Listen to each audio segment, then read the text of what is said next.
ఒక గిన్నెలో వేసుకోవాలి. సోయా చంక్స్ని బాగా పిండుకుని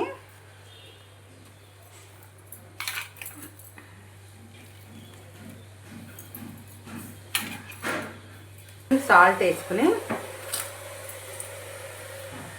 2 స్పూన్లు కార్న్ ఫ్లోర్ వేసుకుని 2 స్పూన్లు కార్న్ ఫ్లోర్ వేసుకుని బాగా కలుపుకోవాలి. బాగా కలుపుకుని పక్క మీద నూనె పెట్టుకున్నాను. బాగా కాగింది. ఈ కార్న్ ఫ్లోర్ వేసిన సోయా చంక్స్ని లైట్ బ్రౌన్ షేడ్ వచ్చే వరకు వేపుకోవాలి.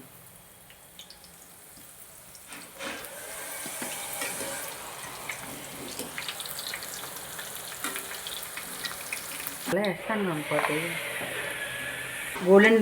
గోల్డెన్ బ్రౌన్ కలర్ వచ్చే వరకు వేపి ఒక పళ్ళెంలోకి తీసుకోవాలి.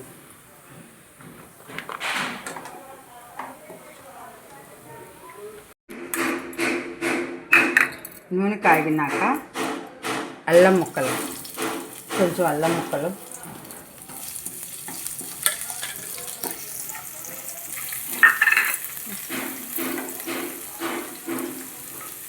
వెల్లుల్లి, పచ్చిమిరపకాయలు వేసుకొని బాగా వేసుకోవాలి. 1 spoon vinegar, 1 spoon soya sauce, 2 స్పూన్లు టమాటా సాస్ వేసుకుని బాగా కలుపుకోవాలి. కొంచెం దగ్గర పడినాక కొంచెం వాటర్ పోసుకోవాలి. పౌడర్ వేయాలి. కొంచెం సాల్ట్ కూడా వేసుకోవాలి. ఈ సోయా చంక్స్ అన్నీ ఇందులో వేసుకుని కలుపుకుంటూ ఉండాలి.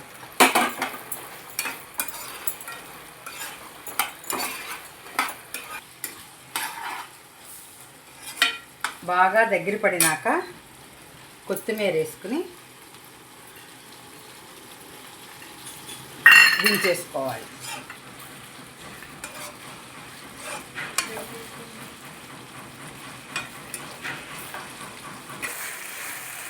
బాగా దగ్గర పడిపోయింది. కొత్తిమీర వేసుకుని దించేసుకున్నాం.